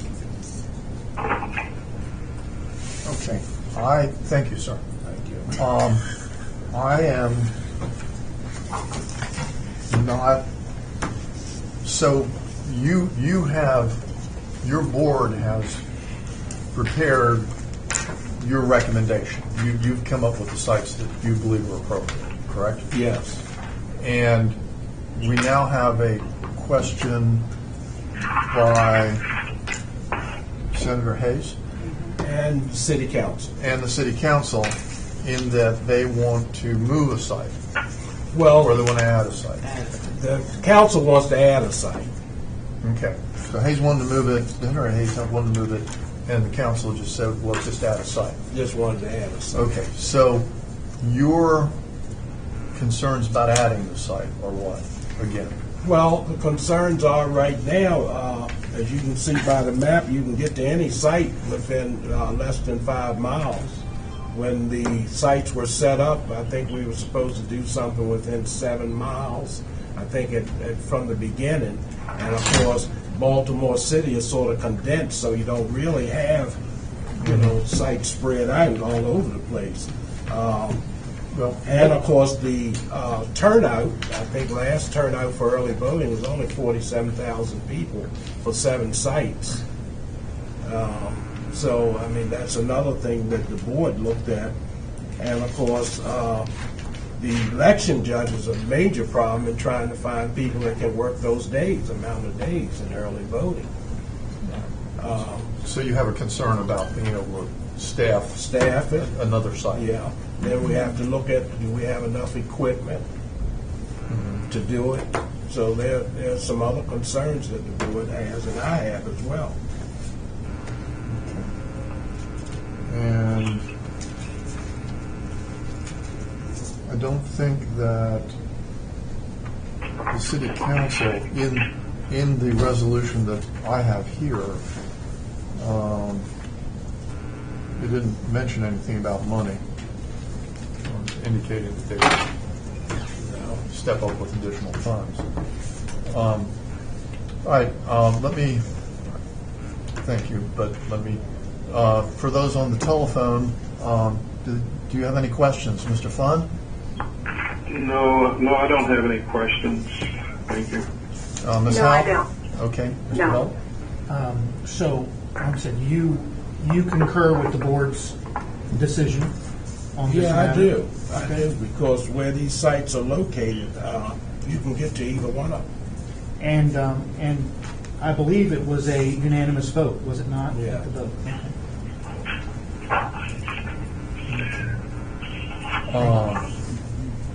Okay.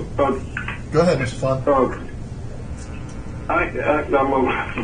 I'm looking at the documents I have here, and Mr. Jones, you are the chair of the election board. I am the director. Board of Elections. You're the election director. Yes.